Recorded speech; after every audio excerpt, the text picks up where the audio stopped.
Hello friends, welcome to my YouTube channel ways of education Mantra. Friend, आज की इस video में हम करने वाले हैं एनसीईआरटी क्लास 6 के ज्योग्राफी के चैप्टर 2 यानी कि ग्लोब, अक्षांश और देशांतर। यानी कि हम अपनी एनसीईआरटी क्लास 6 की सीरीज को आगे बढ़ाते हुए ज्योग्राफी के चैप्टर 2 को आज करने वाले हैं। अगर आपने चैप्टर फर्स्ट को अगर नहीं देखा है तो डिस्क्रिप्शन बॉक्स में जाकर आप चैप्टर फर्स्ट को आप देख सकते हैं, या तो हमारे प्लेलिस्ट में जाकर आप चैप्टर फर्स्ट को कर लेंगे। तो आज की हमारी वीडियो बहुत ही इंटरेस्टिंग होने वाली है और सभी एग्ज़ाम की दृष्टिकोण से बहुत ही महत्वपूर्ण है, क्योंकि इस टॉपिक से एक या दो क्वेश्चन हर एग्ज़ाम में पूछे जाते हैं। तो चलिए हम देखते हैं क्या है ग्लोब और ग्लोब में अक्षांश और देशांतर रेखा क्या है। तो हम करने क्या वाले हैं, इस चैप्टर को पढ़ने वाले हैं और हर पैराग्राफ में समझने वाले। तो सबसे पहले आप जान जाएं कि अक्षांश रेखा क्या होती है, देशांतर रेखा क्या होती है। तो इस प्रकार से जो पड़ी रेखाएं होती हैं यानी कि क्षैतिज रेखाएं होती है, इन्हें हम बोलते हैं अक्षांश रेखाएं। और जो रेखाएं आप देखते हैं कि खड़ी ऐसी होती हैं, ऊर्ध्वाधर होती हैं, तो इसे हम बोलते हैं देशांतर रेखाएं। तो इसे हम आगे समझते हैं। तो पिछले अध्याय में आप पढ़ चुके हैं कि हमारे जो पृथ्वी गोलाकार नहीं है, यानी कि जो हमारी पृथ्वी है थोड़ी सी क्या है, चपटी है। और यह उत्तर एवं दक्षिण ध्रुव पर थोड़ी सी क्या है, चपटी है। जैसे कि आप ये ग्लोब देखते हैं, तो ग्लोब में क्या होता है कि ए, एक पृथ्वी का संक्षिप्त रूप होता है और एक ऐसी काल्पनिक रेखा जो पृथ्वी को दो भागों में बांटती है, जिसका मान क्या है, 0 डिग्री, इसे बोलते हैं भूमध्य रेखा। तो इसके ऊपर का भाग यानी कि ऊपर का भाग, उत्तर का भाग, इसे उत्तरी ध्रुव बोलते हैं और दक्षिण के भाग को दक्षिणी ध्रुव या दक्षिणी गोलार्ध। गोलार्ध का अर्थ होता है गोला का आधा, तो इसे भी आप जानते हैं, समझते चले। तो यहाँ पर यही बताया जा रहा है कि यह उत्तर और दक्षिण ध्रुव पर क्या है, थोड़ी चपटी है और मध्य में क्या है, थोड़ी उभरी हुई। यानी कि जो ये आप ग्लोब देखते हैं इस प्रकार से, तो ये होता क्या है कि ये ध्रुव की तरफ ये क्या है, चपटी थोड़ी सी है, और ये वाला पार्ट, ये तो हमारा जो पार्ट है थोड़ी सी क्या है, उभरा हुआ है। अब ग्लोब है क्या, ग्लोब क्या है, पृथ्वी का एक लघु रूप में एक वास्तविक प्रतिरूप है। यानी कि जो ग्लोब हमारा है ये क्या है कि पृथ्वी का ही एक संक्षिप्त रूप होता है। तो साथ ही साथ अब इसे समझते चलें कि ग्लोब क्या है। अब ग्लोब में क्या है कि विभिन्न आकार एवं प्रकार के होते हैं, यानी कि जो आपके ग्लोब हैं ये विभिन्न प्रकार के होते हैं। यानी कि कुछ ग्लोब होते हैं जो बहुत बड़े होते हैं और जो आसानी से क्या एक स्थान से दूसरे स्थान पर नहीं ले जा सकते हैं। यानी कि वो इतने बड़े होते हैं कि उसको आप एक स्थान से दूसरे स्थान पर नहीं ले जा सकते हैं। और कुछ ग्लोब ऐसे होते हैं जिन्हें क्या है, पॉकेट में रखने योग्य होते हैं, और कुछ ग्लोब ऐसे गुब्बारे जैसे होते हैं, जैसे कि आप ग्लोब, और जिनमें हवा क्या है, भरी जा सकती है एवं आसानी से क्या है, एक स्थान से दूसरे स्थान पर आप उसको ले जा सकते हैं अपनी सुविधा के अनुसार। अब ग्लोब पर क्या होता है, ग्लोब पर क्या होता है कि देशों, महाद्वीपों तथा महासागरों को उनके सही आकार में दिखा जाता है। यानी कि जो सब पहले हमने यहाँ पर पढ़ा था कि ग्लोब क्या है, पृथ्वी का एक लघु रूप होता है। और फिर क्या है कि दूसरे पॉइंट में आप नोट कर सकते हैं कि जो ग्लोब है ये कई आकार के होते हैं। तीसरे में आप देख सकते हैं कि ग्लोब पर क्या है, देशों, महाद्वीपों तथा महासागरों को क्या है, सही आकार में दर्शाया जाता है। अब पृथ्वी के समान या किसी गोले पर किसी बिंदु की स्थिति का वर्णन करना कठिन है। अब हम यहाँ पर देखते हैं कि आप देखेंगे कि एक सुई क्या है, ग्लोब में झुकी हुई अवस्था में स्थित है, जिसे क्या है, अक्ष कहा जाता है। चित्र में आप देख रहे हैं कि जैसे ये ग्लोब आपका जो है, तो ग्लोब में क्या एक सुई है, इसके अंदर जो धंसी हुई आपको दिखाई देती है, और यहाँ पर उसे हम क्या बोलते हैं, अक्ष बोलते हैं। तो इसमें आपको यही बताया जा रहा है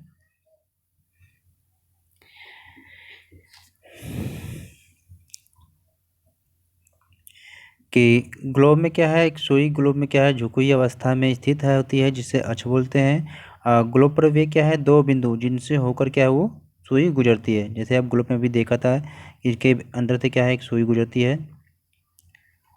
उत्तर तथा दक्षिणी ध्रुव है, तो ये दोनों क्या है, उत्तरी और दक्षिणी ध्रुव को, ग्लोब को क्या है, इस सुई के चारों ओर पृथ्वी की भांति पश्चिम से पूर्व की ओर घुमाया जा सकता है। यानी कि ग्लोब को क्या है, ये ग्लोब को क्या है कि पृथ्वी की भांति ही क्या है, पश्चिम से पूर्व की ओर क्या है, घुमाया जा सकता है। और साथ ही साथ आपको याद भी रखना है कि पृथ्वी पर वास्तव में ऐसी कोई सुई नहीं है। ऐसा नहीं कि जो ग्लोब में आपको दिखाया जाता है तो वास्तव में पृथ्वी पर ऐसी कोई सुई हो। ये सब क्या है, काल्पनिक है। यह अपने अक्ष पर क्या है, चारों ओर घूमती है, जो एक क्या है, काल्पनिक रेखा है। और एक अन्य काल्पनिक रेखा भी क्या है, ग्लोब को दो बराबर भागों में बांटती है। जो अभी हमने आपको बताया है कि एक ऐसी काल्पनिक रेखा होती है जो ग्लोब यानी कि पृथ्वी को दो बराबर भागों में बांटती है। जैसे समझ लीजिए आप, इस प्रकार से आप क्या है कि ये हमारा ग्लोब हो गया। अब एक काल्पनिक रेखा जो पृथ्वी को बराबर दो भागों में बांटती है, इसका मान क्या है, 0 डिग्री। इसका नाम क्या है, भूमध्य रेखा, यानी कि भूमि के मध्य से ये गुजरती है, इसलिए इसका नाम है भूमध्य रेखा। और इसका एक नाम और है, विषुवत रेखा। तो इसको भी आप जानेंगे। और इसके ऊपर के पार्ट को क्या है, उत्तरी गोलार्ध। गोलार्ध का मतलब होता है गोला का आधा। फिर नीचे के पार्ट के दक्षिण के पार्ट को दक्षिणी गोलार्ध करते हैं। तो साथ ही साथ इसको आप समझते चलेंगे। पृथ्वी के उत्तर में स्थित आधे भाग को क्या है, उत्तरी गोलार्ध करते हैं। जैसे ये ग्लोबीय चित्र देख रहे हैं, ये लगभग लगभग ये आधे हैं, ये भूमध्य रेखा है। इसके ऊपर के पार्ट को उत्तरी गोलार्ध या उत्तरी ध्रुव का ले, और नीचे के पार्ट को दक्षिणी गोलार्ध या दक्षिणी ध्रुव। अब पृथ्वी के उत्तर में क्या स्थित आधे भाग को उत्तरी गोलार्ध तथा दक्षिण वाले आधे भाग को क्या है, दक्षिणी गोलार्ध करते हैं। गोलार्ध का अर्थ हो गया गोला का आधा। ये दोनों बराबर के आधे भाग है, क्योंकि जो बीच से रेखा खींची जाती है तो दोनों बराबर हैं। फिर इस प्रकार से विषुवत वृत्त क्या है, पृथ्वी पर एक क्या है, काल्पनिक रेखा है। यानी कि जो भूमध्य रेखा है, ये पृथ्वी पर क्या है, एक काल्पनिक रेखा है। और यह क्या करती है, पृथ्वी पर क्या विभिन्न स्थानों की स्थिति बताने का सबसे महत्वपूर्ण संदर्भ है। यानी ये जो सारी जो काल्पनिक रेखाएं जो खींची जाती हैं, इसका अर्थ यही कि पृथ्वी पर जो वास्तविक जो स्थान है, स्थिति को बताने के लिए ये सब सभी रेखाएं खींची जाती हैं। तो विषुवत वृत्त क्या है, विषुवृत्त से ध्रुव तक स्थिति सभी क्या है, समांतर होती है। समानांतर वृत्तों को क्या कहते हैं, अक्षांश रेखाएं कहते हैं। यानी कि ये ग्लोब यहाँ पर है, तो यहाँ पर इस तरह जो रेखाएं खींची जाती है, ये हमारी क्या है, अक्षांश रेखाएं होती हैं। तो यहाँ पर बताया जाता है कि अक्षांश रेखाओं को समांतर रेखाएं भी कहा जाता है। क्यों? क्योंकि यहाँ से यहाँ तक जो दूरी होती है, सेम यहाँ से यहाँ तक भी दूरी बराबर होती है, इसलिए इसे क्या है, समानांतर रेखा भी कहते हैं, यानी कि समान अंतर पर रेखा। अब अक्षांशों को क्या है, अंश में मापा जाता है, जैसे आप देख रहे होंगे। अब विषुवत वृत्त क्या है, शून्य अंश अक्षांश को दर्शाता है। यानी कि जो भूमध्य रेखा है, ये क्या है, 0 डिग्री अंश को दर्शाता है। क्योंकि विषुवत वृत्त से दोनों तरफ क्या है, ध्रुवों के बीच की दूरी क्या है, पृथ्वी के चारों ओर के वृत्त का 1/4 है। यानी कि ऐसे समझेंगे आप, ये जो हमारा ग्लोब है, ठीक है, तो यहाँ से यहाँ तक जो है हमारा यह विषुवत वृत्त शून्य अक्षांश है। तो इसको आप ऐसा समझेंगे कि जैसे कि विषुवत शून्य अक्षांश, यानी विषुवत जो ये आपका है शून्य अक्षांश है को दर्शाता है। क्योंकि विषुवत वृत्त से दोनों तरफ, यानी कि इधर और इधर ध्रुवों के बीच की जो दूरी है, ये पृथ्वी के चारों ओर के वृत्त के का 1/4 है। यानी कि 90 अक्षांश इधर है और 90 अक्षांश इधर है। तो ये क्या है, इधर का जो पार्ट उत्तर या दक्षिण में क्या है, 1/4 है। अतः इसका जो माप होता है 360 अंश का है, यानी कि 1/4 आपका 90 अंश हो जाएगा। तो इस प्रकार से क्या है, 90 अंश उत्तरी अक्षांश उत्तरी ध्रुव को दर्शाता है तथा 90 अंश दक्षिणी अक्षांश दक्षिणी ध्रुव को दर्शाता है। जैसे ग्लोब पे आप देख रहे होंगे ऐसे, तो ये आपका भूमध्य रेखा है 0 डिग्री। तो ऐसे से क्या है, 15-15 करते हैं। यहाँ पर क्या है, ये उत्तरी ध्रुव पे क्या है, 90 अक्षांश, और दक्षिणी ध्रुव ये 90 अक्षांश का है। तो सबसे ये है कि हम अक्षांश रेखा को खींचते कैसे हैं। तो ये एक आसान तरीका है कि आपका, अगर यहाँ पर समझेंगे आप, तो जैसे क्या है, ये मान लीजिए आपका ये ग्लोब ये आपका है। तो यहाँ पर भूमध्य रेखा, यानी कि इसे केंद्र से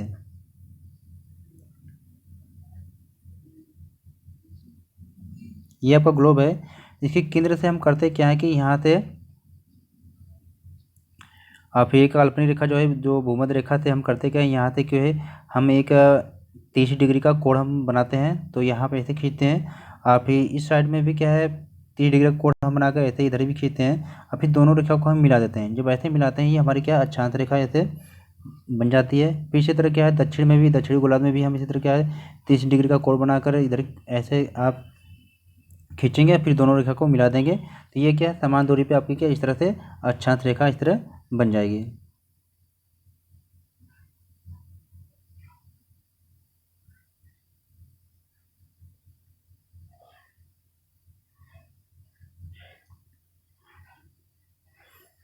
अब तो इस प्रकार से क्या होता है कि विषुवत वृत्त के उत्तर की सभी समांतर रेखाओं को उत्तरीय अक्षांश यानी कि जो भूमध्य रेखा के जो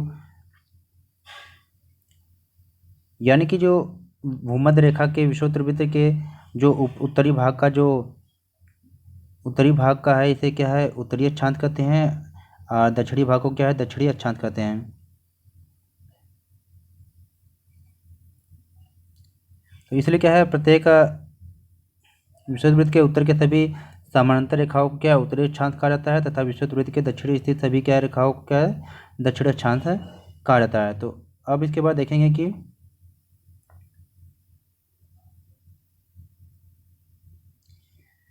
इसलिए क्या है प्रत्येक अक्षांश के मान के साथ उत्तरी दिशा यानी कि उत्तरी दिशा या दक्षिणी को भी लिखा जाता है। मतलब कि कोई भी मान होता है उसके साथ साथ क्या है उत्तरी या दक्षिणी दिशा लिखी जाती है।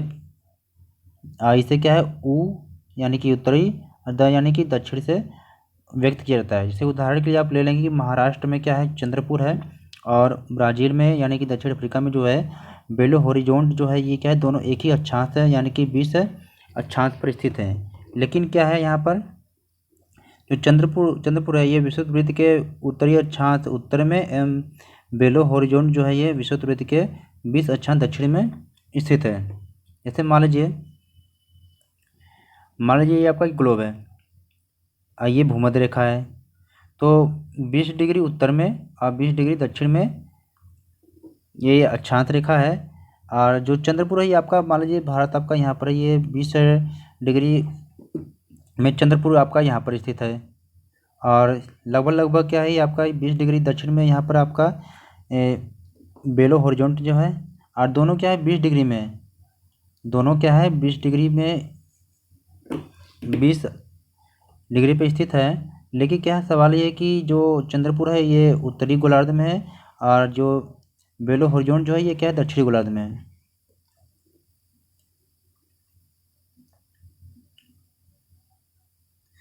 तो जैसे जैसे हम क्या विषुवत वृत्त से दूर जाते हैं अक्षांशों का आकार क्या है घट जाता है।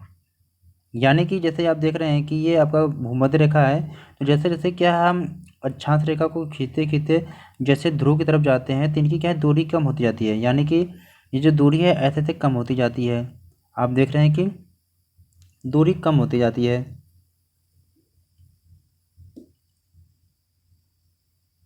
अब यहाँ पर चित्र में समझ लेते हैं। ये चित्र में जैसे आपको ग्लोब यहाँ पर बनाया गया है कि ये आपका ग्लोब है और यहाँ पर एक काल्पनिक रेखा जो बीच में खींची गई है विषुवत वृत्त नाम है 0 डिग्री।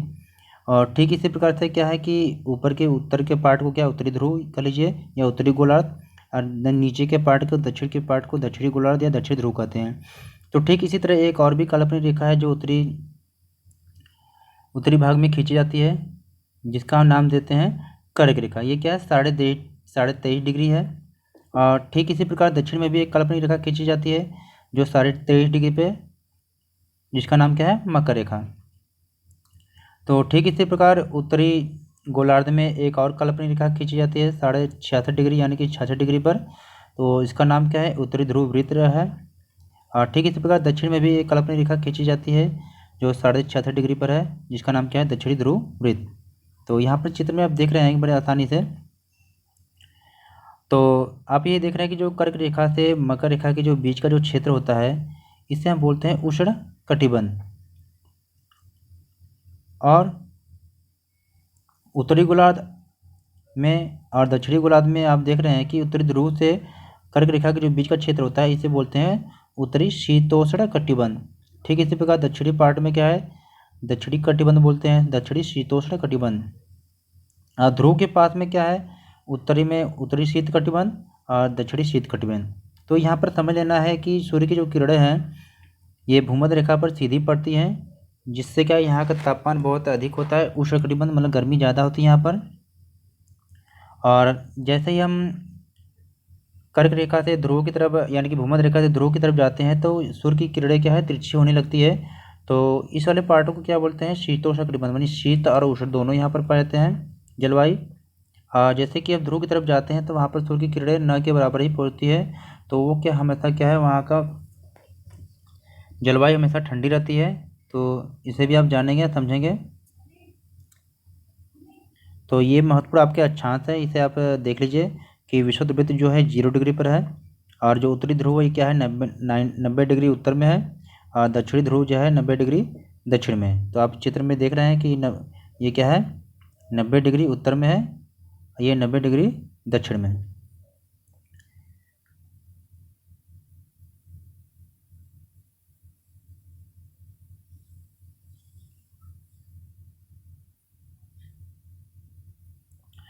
तो यहाँ पर आप देख रहे हैं जो आपको भी समझाया गया कि उत्तरी गोलार्ध में एक और भी काल्पनिक रेखा है, कर्क रेखा, जो 23.5 डिग्री है। 23.5 का मतलब होता है कि 23 डिग्री 30 मिनट। तो आप इसको ऐसे भी ले सकते हैं। और फिर क्या है, दक्षिणी गोलार्ध में भी इसी तरह एक मकर रेखा है जो 23.5 डिग्री दक्षिण में है। आपको बस ध्यान देने वाली बात यह है कि जो 23.5 डिग्री उत्तर में है वो कर्क रेखा है, और 23.5 डिग्री जो दक्षिण में है, दक्षिणी गोलार्ध में, वो मकर रेखा है। ठीक इसी प्रकार क्या है कि विषुवत वृत्त के 66.5 यानी कि 66.5 डिग्री जो उत्तर में क्या है, उत्तरी ध्रुव वृत्त है, और विषुवत वृत्त रेखा के 66.5 दक्षिण में दक्षिणी ध्रुव वृत्त है। तो इसे आप समझेंगे। और साथ ही साथ आप इसे जानिए पृथ्वी के ताप कटिबंध, यानी कि जो कर्क रेखा एवं मकर रेखा के जो बीच के सभी अक्षांश हैं, ये सूर्य क्या है वर्ष में क्या एक बार दोपहर में क्या है सिर के ठीक ऊपर होता है, इसलिए इस क्षेत्र में सबसे अधिक क्या ऊष्मा प्राप्त होती है, जिसे कहते हैं उष्ण कटिबंध, जो अभी आपको बताया गया है। फिर इसके बाद देखेंगे कि कर्क रेखा तथा मकर रेखा के बाद किसी भी अक्षांश पर दोपहर का सूर्य कभी भी सिर के ऊपर नहीं होता, यानी कि जो हमारा ये भूमध्य रेखा है, ये कर्क रेखा मकर रेखा है, इन दोनों के बाद किसी भी अक्षांश पे क्या है सूर्य दोपहर का सूर्य जो है सिर अक्षांश पर क्या है दोपहर का जो सूर्य है ये कभी भी क्या सिर के ऊपर नहीं होता है। और ध्रुव की तरफ जैसे सूर्य की किरणें क्या होती है, तिरछी होती जाती है। तो इस प्रकार से क्या है, उत्तरी गोलार्ध में कर्क रेखा एवं दक्षिणी एवं उत्तर ध्रुववृत्त तथा दक्षिणी गोलार्ध में मकर रेखा एवं दक्षिणी ध्रुववृत्त के बीच क्या है वाले क्षेत्र को क्या बोलते हैं, शीतोष्ण कटिबंध। और यहाँ का जो तापमान होता है क्या है, मध्यम होता है। चित्र में भी आपने देखा है इस वाले पार्ट को, यानी कि उत्तरी ध्रुववृत्त और कर्क रेखा के पार्ट को, ये उत्तर में और दक्षिण में क्या है मकर रेखा और दक्षिणी ध्रुववृत्त, इस वाले पार्ट का जो तापमान क्या होता है, मध्यम होता है।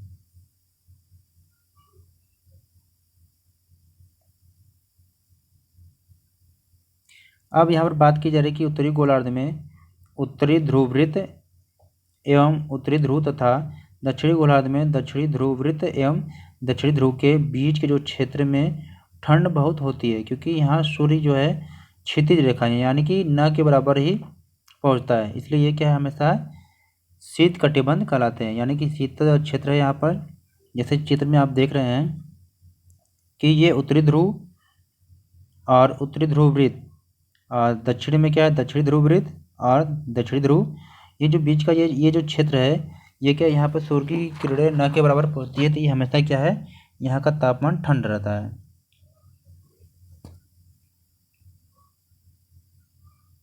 अब हम बात करने वाले हैं देशांतर रेखा के बारे में, क्योंकि अभी हमने जाना कि अक्षांश रेखा क्या होती है और देशांतर रेखा। तो सबसे पहले आप जान गए हो कि जो देशांतर रेखाएं होती है ये खड़ी इस तरह खींची जाती हैं किसी भी ग्लोब पे। तो यहाँ पर देखेंगे किसी स्थान की स्थिति को बताने के लिए उस स्थान के अक्षांश के अतिरिक्त, यानी कि जो देशांतर रेखा का जो यूज किया जाता है किसी भी देश की स्थिति को जानने के लिए या सही स्थिति को बताने के लिए देशांतर रेखाओं का यूज किया जाता है। तो इसके अतिरिक्त कुछ जानकारी भी है। आप देख सकते हैं कि प्रशांत महासागर में स्थित टोंगा द्वीप एवं हिंद महासागर में स्थित जो है मॉरिशस द्वीप क्या है, ये एक ही अक्षांश यानी कि एक ही अक्षांश पर 20 डिग्री पर स्थित हैं और उनकी सही स्थिति जानने के लिए हमें क्या है, उत्तरी ध्रुव को दक्षिण ध्रुव से जोड़ने वाली, यानी कि अगर आपसे पूछा जाए कि परिभाषा अगर देखी जाए कि देशांतर रेखा की परिभाषा क्या है, तो यहाँ पर सबसे पहले आपको ये जानना है कि ये हमारा जैसे ग्लोब है, ये आपका उत्तरी ध्रुव हो गया, ये आपका दक्षिण ध्रुव। तो उत्तरी ध्रुव और दक्षिण ध्रुव को जो मिलाने वाली जो रेखा होती है, इसे हम बोलते हैं क्या है, देशांतर रेखा। तो इससे सबसे आप जानेंगे कि उत्तरी ध्रुव और दक्षिण ध्रुव को जोड़ने वाली जो रेखा होती है उसे हम बोलते हैं देशांतर रेखा। और ये जो रेखा होती है पूर्व या पश्चिम की ओर, इन स्थानों की दूरी क्या है कि इसको देखना है यहाँ पर।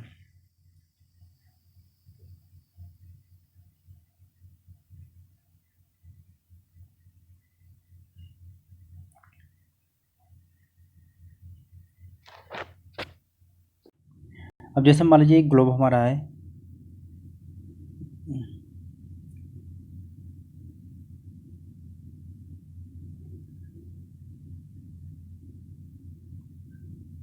जैसे मान लीजिए ये हमारा ग्लोब है, ये भूमध्य रेखा हो गई। तो ये मान लीजिए देशांतर रेखा है आपका, यह 20 डिग्री पर देशांतर रेखा है, ये इधर से 20 डिग्री देशांतर रेखा है। अब सवाल ये है कि अब यहाँ पर जैसे मान लीजिए 20 डिग्री अक्षांश, मान लीजिए 20 डिग्री अक्षांश रेखा जो दक्षिण में है, ये है 20 डिग्री दक्षिण अक्षांश में ये जो रेखा खींची गई है। अब यहाँ पर जैसे आप देख लेंगे कि एक क्या है, हिंद महासागर, इसी पर मान लीजिए कहीं पर आपका ये टोंगा द्वीप मान लीजिए कहीं पर है, और कहीं पर मान लीजिए मॉरिशस द्वीप है। अब दोनों की क्या है, समय में बहुत अंतर है तो ये दोनों एक ही अक्षांश पे, लेकिन क्या दोनों के समय में काफ़ी डिफरेंट है। तो यहाँ पर हम यही जानेंगे फिलहाल।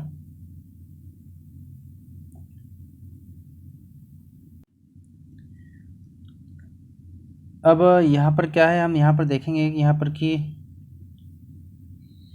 कि देशांतर रेखाओं को देशांतरी यामोत्तर कहते हैं तथा उनके बीच की दूरी को क्या है, देशांतर के अंशों में मापा जाता है।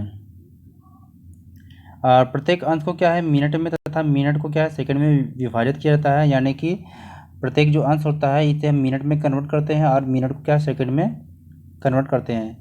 और ये क्या अर्धवृत्त होते हैं। अर्धवृत्त क्या, जैसे आप ग्लोब पे आप देखते हैं तो इस तरह से देशांतर रेखाएं खींची जाती हैं। तो ये जो देशांतर रेखाएं जो खींची जाती हैं लगभग क्या ये अर्धवृत्त के समान होती हैं।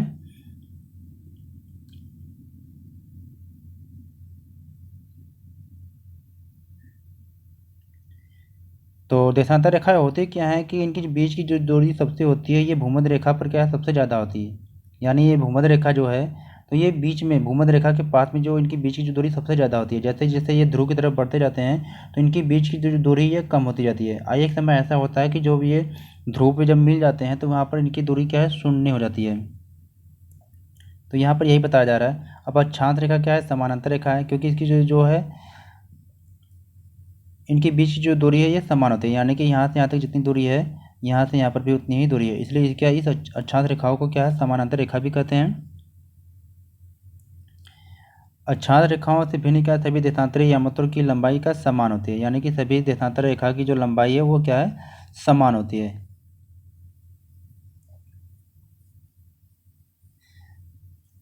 इसलिए इन्हें क्या है, सिर्फ मुख्य संख्याओं में व्यक्त करना कठिन है।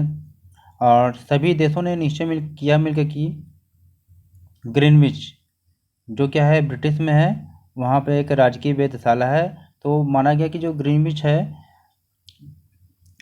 जो लंदन में है और वहाँ राजकीय वेधशाला है, तो वहाँ से जो गुजरने वाली जो यामोत्तर रेखा है तो उससे के पूर्व और जो पश्चिम की ओर की गिनती क्या है शुरू की गई। यानी कि ग्लोब पर क्या है, ये ग्लोब पे एक ग्रीनविच रेखा है, वहाँ से क्या है एक 0 डिग्री देशांतर रेखा का, तो लंदन में जो ग्रीनविच स्थित है यहाँ से गुजरने वाली जो देशांतर रेखा को यहाँ पर क्या है, इसे 0 डिग्री माना गया। और इसे क्या है प्रमुख यामोत्तर रेखा भी कहा जाता है। और इसका जो मान क्या रखा गया, ये 0। 0 डिग्री। और तथा इसके क्या है, पूर्व के पार्ट को क्या है पूर्वी गोलार्ध, और पश्चिम के भाग को क्या है पश्चिमी गोलार्ध भी कहते हैं। और फिर इसका मान 0 देशांतर है, और तथा यहाँ से क्या है हम 180 पूर्व तथा 125 तक गणना करते हैं, यानी कि जो इसके 180 पूर्वी देशांतर और 180 जो पश्चिमी देशांतर है, ये क्या है दोनों एक ही रेखा पर स्थित है, तो इसे भी आप समझेंगे।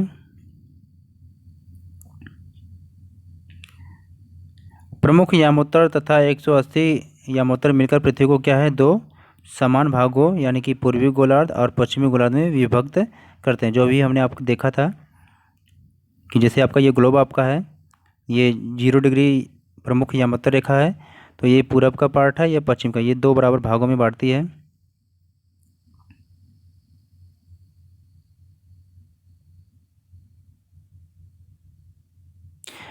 इसलिए क्या किसी भी स्थान के देशांतर के आगे क्या है पूर्व के लिए अक्षांश पू तथा पश्चिम के लिए अक्षांश प उपयोग किया जाता है। चित्र में आप देख रहे हैं कि जैसे हमारा ये ग्लोब है, तो जो ग्रीनविच रेखा यानी कि जो लंदन में स्थित है या 0 डिग्री देशांतर रेखा है, इसका नाम क्या है प्रमुख यामोत्तर रेखा है। पूरब की तरफ जैसे इसी तरह आप देशांतर क्या 20-30 ऐसे बढ़ते चले जाएंगे, और पश्चिम की तरफ इसी तरह क्या है 20-30-60 ऐसे ही।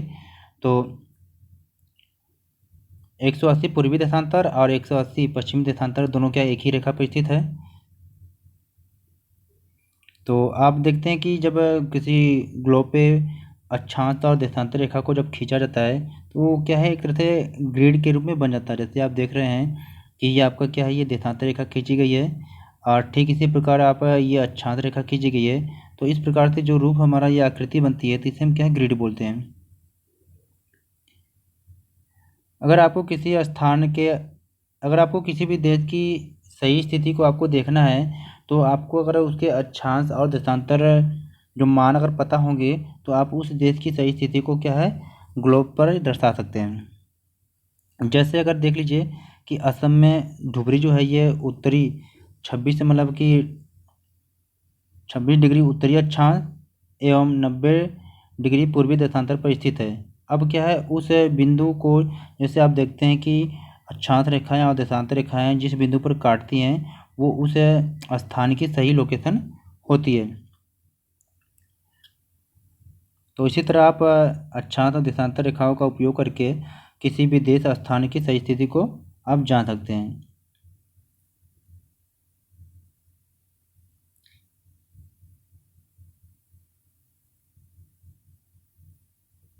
अब यहाँ पर चित्र में देख रहे हैं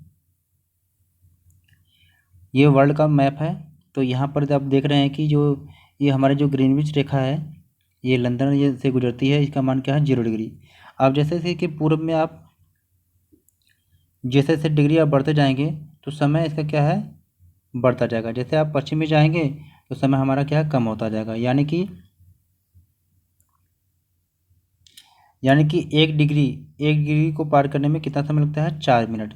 और जो हमारा जो भारत है ये हमारा जो भारत का जो मानक या समय है ये कहाँ कितने में है, ये 82.5 डिग्री को मानक यामोत्तर रेखा माना गया है, जहाँ से पूरे भारत का जो समय निर्धारित किया जाता है। यानी कि अभी हमने बात किया था कि जैसे पूर्व में हम बढ़ेंगे तो समय हमारा आगे होता है, पश्चिम में समय कम होता है, यानी कि 1 डिग्री बराबर कितना 4 मिनट। तो हमारा जो भारत है भारत की जो मानक यामोत्तर रेखा है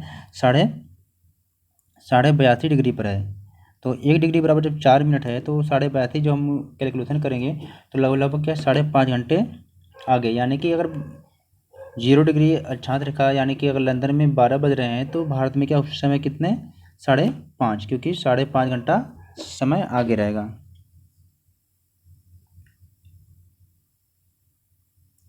और ठीक इसी प्रकार ग्रीनविच रेखा के जो पीछे यानी कि पश्चिम के ग्रीनविच रेखा के जो पीछे यानी कि पश्चिम के जो देश होंगे वो जितने डिग्री पर होंगे उनका समय क्या उतने पीछे होगा।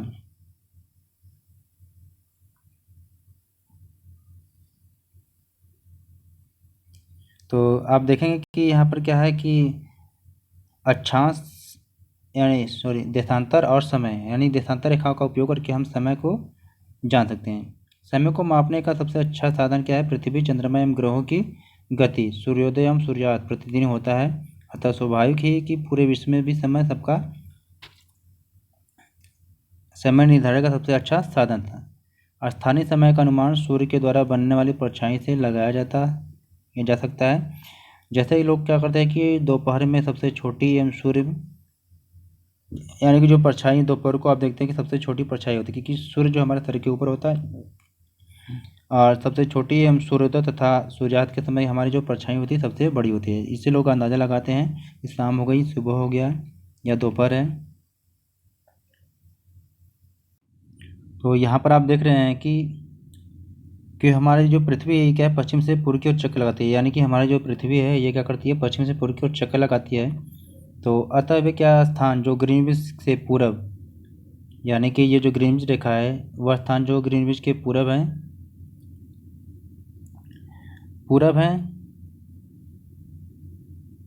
तो उनका समय क्या आगे होता है, और जो स्थान पश्चिम है उनका समय क्या पीछे होता है।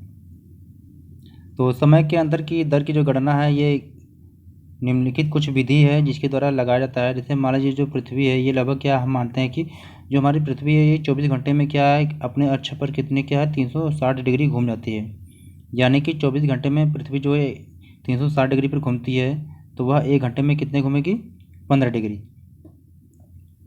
तो ठीक इसी प्रकार से क्या है कि 1 डिग्री घूमने में क्या है कितना समय लेता है, 4 मिनट। तो इस प्रकार से जब ग्रीनविच में दोपहर के जब 12 बजते हैं, तो जैसे ग्रीनविच में क्या है तो ग्रीनविच में क्या है अगर दोपहर के 12 बजते हैं तो ठीक इसी प्रकार से क्या है कि 15 डिग्री देशांतर पूर्व में क्या है 1 बजेगा, इसी तरह क्या है 15 डिग्री पश्चिम में क्या है 11 बजेगा, क्योंकि अगर 1 डिग्री बराबर 4 मिनट होता है तो 15 डिग्री बराबर कितना हो गया, यानी कि 1 डिग्री बराबर 4 मिनट। तो ठीक इसी प्रकार 15 डिग्री बराबर कितना है 60 मिनट यानी कि 1 घंटा। तो अगर यहाँ पर 12 बज रहा है ग्रीनविच में तो 15 डिग्री पर पूर्व में क्या है 1 बजेगा। तो यहाँ पर वही सब बताया गया है कि ग्रीनविच के समय में क्या है 1 घंटा अर्थात तो वहाँ दोपहर के 1 बजा होगा। अगर यही टाइम अगर पश्चिम में है तो वहाँ पर क्या है कि 11 बजेगा। तो इस प्रकार से जब ग्रीनविच पर दोपहर के 12 होंगे तो उस समय क्या 180 डिग्री पर मध्य रात्रि होगी। तो इसे भी आप समझेंगे। फिलहाल अभी ये आपकी क्लास के हिसाब से ये यहाँ पर बेसिक ये जानकारी है। जैसे जैसे आप अगले क्लास में जाएंगे तो वहाँ पर आपको डिटेल में समझ में आ जाएगा या समझाया जाएगा। फिलहाल यहाँ पर आपको बस यही समझना है।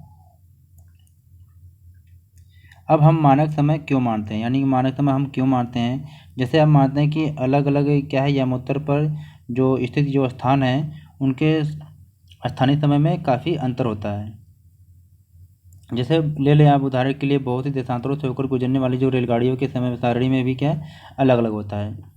तो हमारा जो भारत है, हमारे भारत में क्या एक ही क्या है मानक यमोत्तर रेखा है जो 82.5 डिग्री है, जो भारत के मध्य से गुजरती है। तो उसको क्या है वहाँ के समय को क्या है पूरे भारत का समय निर्धारित किया गया है, तो जिसका मान क्या है 82.5 डिग्री पूर्वी देशांतर है, जो क्या है 5.5 घंटा। और साथ ही साथ आप देखते हैं कि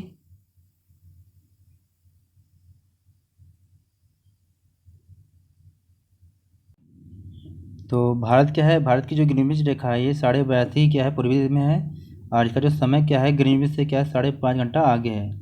इसलिए जब देखते हैं कि लंदन में अगर दोपहर के 2 बजते हैं तो भारत में क्या 7:30 बजते हैं। और आप देख रहे हैं कि भारत के अलावा कुछ और भी ऐसे देश हैं जहाँ पर कई मानक समय है, जैसे रूस में क्या है 11 मानक समय है। तो ये थी हमारी आज की वीडियो। तो कमेंट बॉक्स में आप ये ज़रूर बताएं कि आपको ये वीडियो कैसी लगी, और आप हमारे चैनल पर नए हैं तो चैनल को सब्सक्राइब करें और वीडियो को लाइक और शेयर ज़रूर करें।